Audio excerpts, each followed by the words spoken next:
नमस्कार दोस्तों। नमस्कार। आप लोगों का धन्यवाद करती हूँ कि आप लोगों ने यहाँ तक हमारा साथ दिया है और धन्यवाद करते हैं कि जिस प्रकार से आप लोगों ने अपना रिस्पॉन्स दिखाया है, हम भी बहुत आशान्वित हुए हैं। प्रभु का धन्यवाद करते हैं। हम बहुत धन्यवाद करते हैं समय के लिए और हम इतना जानते हैं कि आपका लिखना, आपका बोलना, आपका इंटरैक्ट करना, इट इज़ आवर स्ट्रेंथ। प्रभु तो शक्ति देता ही है, लेकिन एट द सेम टाइम जब आप भी अपनी ओर से इस बात को बताते हैं कि भाई बहन हम आपके साथ हैं, हमारा मन आनंद से भर जाता है और काम करने का मन करता है ना। It is a human tendency. हर एक को परमेश्वर आशीष दे। तो आज के मनन की ओर चलते हैं। हर दिन की तरह हम एक स्टोरी लेते हैं, हम एक कहानी लेते हैं। और अभी हाल में कोई कह रहा था इन कहानियों का क्या तात्पर्य है, तो अचानक एक बात मुझको याद आई कि हमारे प्रभु यीशु मसीह के बारे में कहा गया है, और वो उनसे दृष्टांतों में बात करता रहा और बिना दृष्टांत के उसने एक भी बात ना कही। अगर उर्दू में देखेंगे तो लिखा है बिना तमसील के उसने एक भी बात ना कही। यानी दृष्टांत यानी कुछ कहानियां, उन उन कहानियों के द्वारा हम बहुत सारी बातों को समझते हैं। तो ये जो कहानियां हैं आज के दिन में कहूँगा ये मॉडर्न पैराबल्स हैं या आधुनिक ये दृष्टांत हैं। इसके द्वारा मैं हमारे जो छात्र बेटे बेटियां हैं उनको भी मैं एनकरेज करना चाहता हूँ। लगातार सुनिएगा, ये प्रतियोगी परीक्षाओं के अंदर भी या मोटिवेशन के लिए या इंस्पिरेशन के लिए ये कहानियां आपके लिए बहुत लाभदायक होंगी। तो आज के मनन की ओर चलते हैं। ओके, आज के मनन की ओर चलते हैं और आज हम आपके सामने जो पद लेकर के आए हैं वो मिलता है यशायाह 10 और उसका 31, आइज़िया 40 और उसका 31। मैंने 10 बोल दिया, माफ कीजिएगा। यशायाह 40 और उसका 31। जी, देखते हैं क्या लिखा है। परंतु जो यहोवा की बाट जोहते हैं, हाँ, यहाँ पर यहोवा का मतलब परमेश्वर है। Those who weight upon the Lord, है ना। परंतु जो यहोवा की बाट जोहते हैं वे नया बल प्राप्त करते जाएंगे। वो प्रतिदिन नया बल प्राप्त करते जाएंगे। Do you know every day we need a new strength, है ना। कल की ताकत पर नहीं चलेगा, वो तो चूक गया, है ना। Every day we need to have the new strength. इससे बहुत बार बोलते हैं फ्रेश बिल्कुल नहीं लग रहा है, नई ताकत नहीं मिली। एंड हियर वी सी एक बड़ी अच्छी कंडीशन यहाँ पर है, if you weight upon the Lord. आज तक पता नहीं किस किस का इंतजार करते रहे, अब मायूस होकर के बैठ गए कि जिनका इंतजार किया वो तो आई नहीं। आज जिस सफलता का इंतजार किया वो भी अभी तक नहीं आई। लेकिन यहां देखेंगे जो यहोवा की या जो परमेश्वर की बाट जोते हैं वे नया बल प्राप्त करते नया बल प्राप्त करते जाएंगे। कंडीशन नंबर 1, वे उकाबों की समान उड़ेंगे। वे उकाबों की नाई उड़ेंगे। They will fly like an eagle. जी, वे दौड़ेंगे और श्रमित ना होंगे। वे दौड़ेंगे और श्रमित ना होंगे। चलेंगे और थकित ना होंगे। वो चलेंगे और वो थकित ना होंगे। और आज इसी पद पर आधारित एक बड़ी अच्छी कहानी हम आपके लिए लेकर के आए हैं। बड़ी अच्छी बात इस समय हमने देखी। एक शर्त है, अगर आप चाहते हैं कि जीवन में ना थकें, अगर चाहते हैं कि श्रमित ना हो, अगर चाहते हैं कि प्रतिदिन नया बल मिले, जीवन थका थका सा, डिप्रेशन से भरा हुआ, वचन के अंदर ही लिखा है कि जब डिप्रेशन आता है तो क्या होता है, जब सुबह होती है तो हम कहते हैं हाय हाय शाम कब होगी, और जब शाम हो जाती है तो बोलते हैं मालूम नहीं सुबह कब होगी। ओ हो, है ना। We need to have the new strength, क्योंकि प्रतिदिन नई नई चुनौतियां हैं। और वचन ये कहता है कि जो परमेश्वर की बाट जो होते हैं वो दिनों दिन नया बल पाते हैं। एक कहानी इस समय आपके सामने लेकर के आते हैं, तो कहानी की ओर चलें। एक बार की बात है, एक किसान जंगल में गया। जंगल में जब वो गया तो वहां उसने एक उकाब के बच्चे को भूमि पर गिरा हुआ देखा। शायद घोंसला ऊपर था, घोंसला यूजुअली वो चट्टान में बनाता है ना। तो उसने उसको गिरा हुआ देखा। अब दाहिना बायां उसने देखा, कोई दिखा नहीं। घोंसला भी होता तो शायद रख देता। उसने उसको उठाया और उठा करके अपने घर ले आया। और घर में अब क्या करता, मुर्गी और मुर्गी के चूजे थे, तो उनके बीच में उसने उकाब के बच्चे को रख दिया।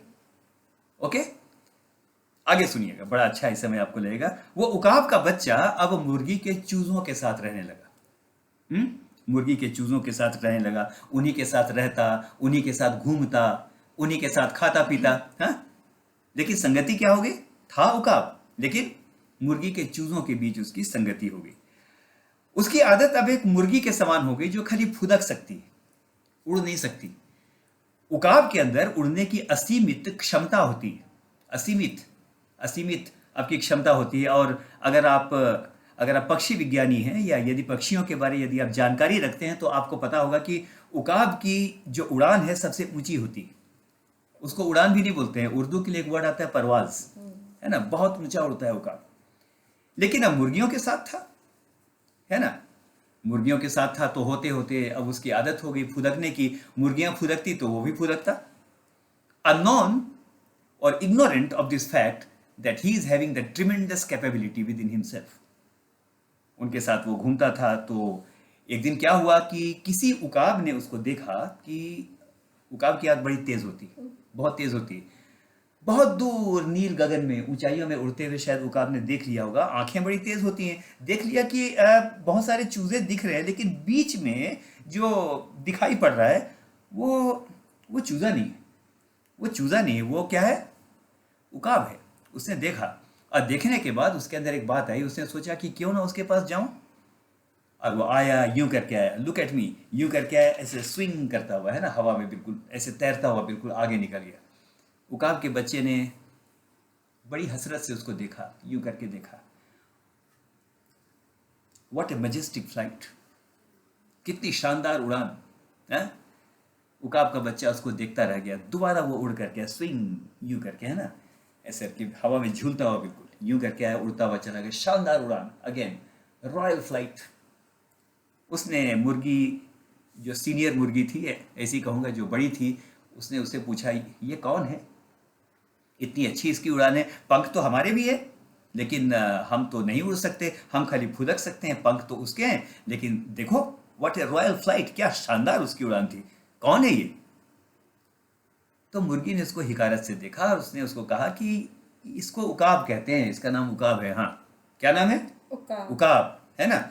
और उसने कहा कि ये उकाब है, इसको देख करके खुश होने का और कुछ सपना देखना छोड़ दो, तुम्हारे बस की नहीं है, हो तो मुर्गी ना, वो तुम्हारे बस की तो है नहीं, तुम नहीं उड़ सकते।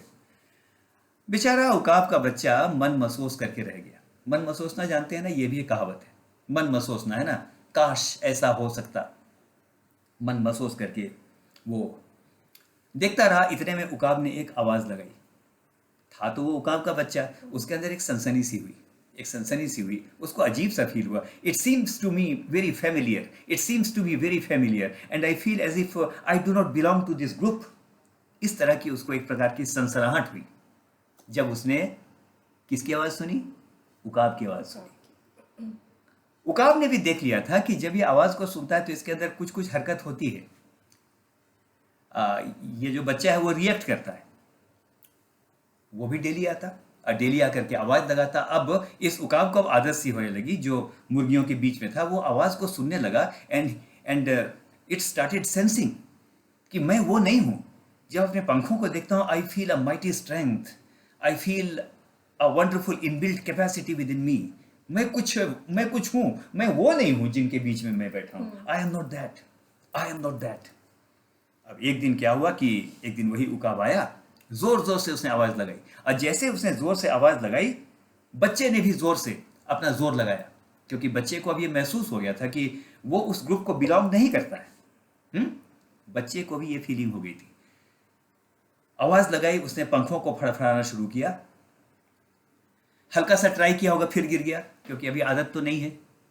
उकाब ने भी देखा, उकाब ने भी देखा, उसने दोबारा आवाज लगाई, उसने फिर आवाज लगाई, और अंत में ऐसा हुआ कि आवाज सुनते सुनते उसने अपने पंखों को क्या करना शुरू किया, फड़फड़ाना शुरू किया।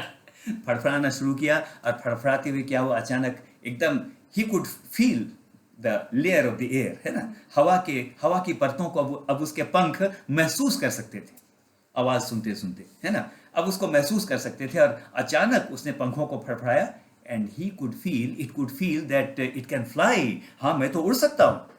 आई am not meant to crawl, मैं रेंगने के लिए, मैं फुदकने के लिए नहीं बना हूं। मेरी सृष्टि ये नहीं है, मेरी सृष्टि तो उड़ने की है। I am born to fly, मैं उड़ने के लिए पैदा हुआ। इट रियलाइज्ड, और उसने अपने पंखों को फड़फड़ाना शुरू किया। जब प्रयास करते हैं, फड़फड़ाते हैं, हाथ पांव मारते हैं, तो कहीं ना कहीं पहुंच जाते हैं। एक बड़ी अच्छी कहावत मुझको इस समय याद आती है कि लिखा है, अगर नरक से भी निकलना चाहते हो ना तो बैठे मत रहो, चलते रहो, एक दिन बाहर निकल आओगे। तो मैं उसी उकाब की कहानी में आ रहा था। अब उसने क्या किया, यानी it could sense the layer of the air, the frequency in the air, है ना, हवा के कंपन को वो महसूस करने लगा। और अचानक क्या हुआ, उसने महसूस किया कि वो उड़ सकता है और उसने पंख फड़फड़ाए, उड़ता हुआ आसमान की ऊंचाइयों पर वो चला गया, उड़ता हुआ आसमान की ऊंचाइयों पर चला गया। उस उकाब के बच्चे ने क्या किया, बस उसने इतना किया कि उसने बड़े उकाब को बड़े ध्यान से देखा, उसकी चुनौतियों को उसने स्वीकार किया। आज के दिन आपको कहना चाहता हूं, दुनिया आपको कहेगी नालायक है, नामुराद, मनहूस, लानत करेगी, मलामत करेगी। World is going to convince you that you are good for nothing. यह बेकार बात है। देखा है अपनी हाइट देखी है, अपनी औकात देखी है, अपनी पढ़ाई देखी है, मुंह धो के आओ। हाँ, दुनिया इस तरह से बात करती है। वर्ल्ड विल कन्विंस यू, जैसा कि वो मुर्गी उसको बोलती थी, तुम उड़ने के नहीं बने हो, तुम खाली फुदकोगे। लेकिन आज के दिन मैं आपको एनकरेज करना चाहता हूं, अगर एग्जाम के अंदर आपको बहुत बार लगता है फेल हो गए हैं, आप असफल हो गए हैं, अगर आपको बहुत बार लगता है इंटरव्यू बहुत से दिए और आपके हाथ कुछ नहीं आया, या बहुत बार आपको ये लगता होगा पढ़ाई तो करते हैं लेकिन नहीं होता है, आप में से बहुत सारे लोग हम लोग को लिखते हैं, यू राइट टू अस। उसी के बैकड्रॉप पर आज मैंने ये कहानी चुनी और आज के दिन आपको ये बताना चाहता हूं, अगर ऐसा लगता है, दुनिया आपको बोलेगी, दुनिया बोलेगी तुम तो लायक हो ही नहीं, दुनिया बोलेगी, बोलती है ना, अपने जो हैं वो भी बोल सकते हैं कि तुम निकम्मे हो। इससे बहुत सारी सुसाइड की खबरें हमको मिलती है ना, अपने भी बोल सकते हैं। लेकिन आज के दिन कहना चाहता हूं, आप इस समय किसी की मत सुनिए, आप अपने सृष्टिकर्ता की सुनिए। दुनिया तो वो बोलेगी कि तुम उड़ नहीं सकते, लेकिन दुनिया ने आपकी सृष्टि नहीं की है, आपका सृष्टिकर्ता आपको कहता है। आप उसको प्रभु बोल रहे हैं, आप उसको परमेश्वर बोल रहे हैं, वो इस समय कहता है यू आर माई क्रिएशन। राजा दाऊद इस बात को कहता है, हम तेरे हाथों की रचना है, we are created by you.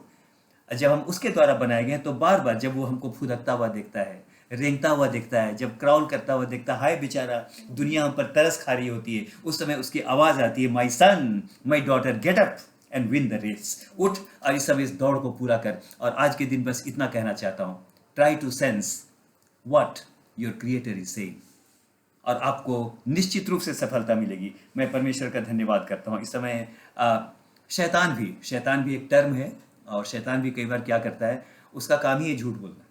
आपको बार बार बोल देगा तुमसे तो होगा ही नहीं। और जो बात हम बार बार सुनते हैं ना, झूठ भी बारंबार कहा जाए या सुना जाए तो सच सा लगने लगता है। बहुत बार आप कन्विंस हो जाएंगे, ठीक तो बोलता है, रिपोर्ट कार्ड भी तो खराब है, गड़बड़ है, बहुत बार लगेगा। लेकिन तब आपको कहूंगा, word of God says about this in personality called devil, that he is the father of all lies. सब प्रकार के झूठ का वो पिता है। मैं धन्यवाद करता हूं इस समय के लिए, और आज के दिन मैं आपको एनकरेज करना चाहता हूं। शायद दुनिया ने आपको छोड़ दिया है, लेकिन आज के दिन कहूंगा उसकी सुनिए जिसने आपको इससे पैदा किया कि आप रेंगे नहीं, लेकिन आप उकाबों की नहीं उड़े। आपको बहुत आयत के साथ आशीष मिले। इस समय रोमियो 8 और उसके 37 को इस समय हम देखेंगे। यहाँ पर देखिए क्या लिखा है, परंतु इन सब बातों में हम उसके द्वारा जिसने हमसे प्रेम किया है, the one who loved us, जिसने हमसे प्रेम किया है। May be the world is not loving us, may be we do not see the love in the heart of the world for us, but here it says जिसने हमसे प्रेम किया है, जैवंत से भी बढ़कर है। जैवंत से भी बढ़कर के हैं, जैवंत से भी बढ़कर, मोर देन द कॉन्करर। यदि आप इंग्लिश के शब्दों में आएंगे, मोर देन द कॉन्करर। तो मोर देन द कॉन्करर क्या होता है, बहुत संक्षिप्त में आपको बता दूं। यदि अपने बल पर कुछ जीत जाएं, कुछ कर लें, तो वो हमारी ताकत है, then we are the conquerors. हाँ जी, हमने कर लिया, हमारा बाहुबल था, दिमाग में इतना था कि एग्जाम क्रैक कर लिया, ओके गुड, तब तो हम जयवंत हैं, तब तो we are the victorious. But here it says that he wants to make you, वो आपको सिर्फ जयवंत नहीं बनाना चाहता, वो आपको जयवंत से भी बढ़कर बनाना चाहता है। तो आज के दिन मैं चाहता हूं कि हम में से हर कोई एक बार फिर से इस बात को सोचे कि मैं जहां बैठा हूं, शायद वो मेरा ग्रुप नहीं है, शायद मैं उनके बीच का नहीं हूं, शायद किसी और जगह के लिए आई एम कॉल्ड। आवाज को सुनिए और आपको बहुत आयत के साथ आशीष मिलेगी। बहुत बहुत मैं धन्यवाद करता हूं इस समय के लिए। दुनिया कहती है तुमसे नहीं होगा, लेकिन आपको बनाने वाला कहता है तुमसे होगा, क्योंकि तुम मेरी सृष्टि हो। You are not a failure invention, आप एक ऐसी इन्वेंशन नहीं हो जो कि फेल हो गया, no, you are my creation. So my dear friends, have a courage in your heart, और एक बार फिर से दौड़ना शुरू कीजिए, एक बार फिर से उड़ना शुरू कीजिए। May God bless you. आपको परमेश्वर बहुत आयत के साथ आशीष दे। सुनने के लिए आप लोगों का बहुत बहुत धन्यवाद और आप लोगों को बहुत बहुत हमारा सलाम। दोबारा आपसे भेंट होगी, तब तक के लिए हमें आज्ञा दीजिए। नमस्कार।